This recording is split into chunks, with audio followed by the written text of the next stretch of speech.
അമിത്ഷാ പറഞ്ഞപ്പോൾ PM ശ്രീയിൽ ഒപ്പിട്ട് കൊടുത്ത ആളാണ് പിണറായി വിജയൻ. BJP പറയുന്നതനുസരിച്ചിട്ടാണ്. BJP പറയുന്നതനുസരിച്ച് മാത്രം RSSും പറയുന്നതനുസരിച്ച് മാത്രം പ്രവർത്തിക്കുന്ന ഒരാളാണ് ഇപ്പോൾ. എന്നിട്ടിപ്പോ ചില ആളുകളെ കൊണ്ട്, ചില വ്യക്തികളെ മുന്നിൽ നിർത്തി അവരെ കൊണ്ട് വർഗീയത ഉണ്ടാക്കാൻ ശ്രമിക്കുകയാണ്. അതിപ്പോ LDF കലാപമായി. ഇപ്പൊ CPI പറഞ്ഞു, CPI നേതാവിനെ ചതിയൻ ചന്തു എന്നാണ് അദ്ദേഹം പറഞ്ഞത്. CPI നേതാവിനെ, ഘടകകക്ഷിയുടെ ഏറ്റവും വലിയ നേതാവിനെ വരെ ചീത്ത വിളിപ്പിക്കുകയാണ്. വേറെ ആളുകളെ കൊണ്ടുവന്ന് ചീത്ത വിളിപ്പിക്കുകയാണ്. എന്നിട്ടിപ്പോ അവര് മുസ്ലിമിനെയും മുസ്ലിം ലീഗിനെയും പറയാണ്. എന്താണ് മുസ്ലിം ലീഗും അവരും തമ്മിലുള്ള പ്രശ്നം? ഉമ്മൻചാണ്ടി മുഖ്യമന്ത്രിയായിരുന്നപ്പോ ഉമ്മൻചാണ്ടിയും ലീഗ് ഭരിച്ചിരുന്ന വിദ്യാഭ്യാസ വകുപ്പും നിരവധി സ്ഥാപനങ്ങൾ SNDPക്ക് SN അനുവദിച്ചു കൊടുത്തിട്ടുണ്ട്. അതിനെ പ്രകീർത്തിച്ചുകൊണ്ട് അദ്ദേഹം നടത്തിയ പ്രസംഗത്തിന്റെ റെക്കോർഡ് നിങ്ങളുടെയൊക്കെ ലൈബ്രറിയിലുണ്ട്. എന്നിട്ടൊരു മാധ്യമ പ്രവർത്തകൻ അദ്ദേഹത്തോട് എന്താണ് ഇന്നലെ ആ മാധ്യമ പ്രവർത്തകൻ ചോദിച്ച തെറ്റെന്താണ്? വല്ല തെറ്റും ചോദിച്ചോ? അദ്ദേഹത്തോട് ചോദിച്ചു, നിങ്ങൾക്ക് ഈ പറയുന്ന വിദ്യാഭ്യാസ സ്ഥാപനം കിട്ടിയില്ല എന്ന് പറയുന്ന 3 ജില്ലകളിൽ നിങ്ങൾക്ക് സ്ഥലമുണ്ടോ എന്ന് ചോദിച്ചു. സ്ഥലമുണ്ടെന്ന് പറഞ്ഞു.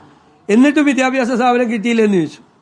കിട്ടിയില്ല എന്ന് പറഞ്ഞു. 10 കൊല്ലമായിട്ട് പിണറായി വിജയനല്ലേ ഭരിക്കുന്നത്, അപ്പൊ തരാത്തത് അദ്ദേഹമല്ലേ എന്നാ ചോദിച്ചത്? ആ ഗവൺമെന്റ് അല്ലേ? ഇനി ആ ഗവൺമെന്റ് വരണം എന്ന് പറയുന്ന ആള് ഇനി ആ ഗവൺമെന്റ് വന്നാൽ കിട്ടുമോ? അതല്ലേ ചോദിച്ചത്. അത് ഞങ്ങളോടൊക്കെ നിങ്ങൾ എന്തെല്ലാം ചോദ്യങ്ങളാണ് ചോദിക്കുന്നത്? അതിനയാൾ വർഗീയവാദിയാണ് എന്ന് അയാൾക്കെതിരെ ആക്ഷേപിക്കുകയാണ് ഒരു മാധ്യമ പ്രവർത്തകൻ ചോദിച്ചതിനെതിരായിട്ട്. ഇതെല്ലാത്തിനും കൊട പിടിച്ചു കൊടുക്കുന്നത് മുഖ്യമന്ത്രി പിണറായി വിജയനാണ്. അദ്ദേഹത്തിന് പറയാൻ പറ്റാത്ത കാര്യം കൂടി ബാക്കിയുള്ളവരെ കൊണ്ട് പറയിപ്പിക്കുകയാണ്. തുടരട്ടെ, അത് തുടരുന്നതാണ് നല്ലത്, നിർത്തണ്ട.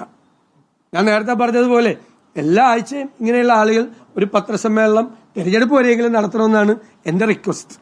അതങ്ങനെ നടത്തിപ്പോകട്ടെ. എവിടെ എത്തി നിൽക്കുന്നു? ടീം UDF ആയി ഇപ്പുറത്ത് നിൽക്കുമ്പോൾ ശിഥിലമായ LDF ആണ് മറുവശത്ത്. ശിഥിലമായ തെരഞ്ഞെടുപ്പ് തോൽവിയോട് കൂടി LDF ശിഥിലമാവുകയാണ്.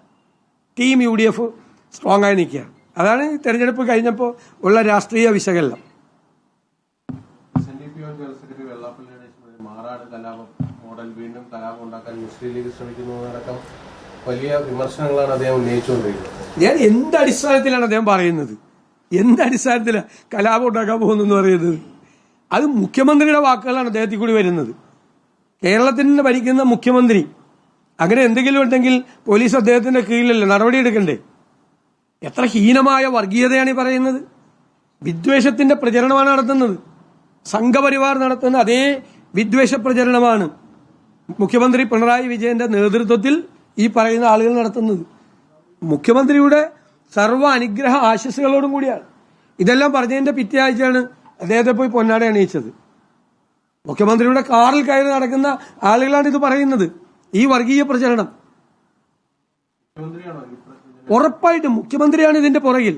ഈ വർഗീയ പ്രചരണം തെരഞ്ഞെടുപ്പിന് മുമ്പും തെരഞ്ഞെടുപ്പിന് ശേഷവും കേരളത്തിൽ ഉണ്ടാക്കാൻ ശ്രമിക്കുന്നത് മുഖ്യമന്ത്രി പിണറായി വിജയനാണ്.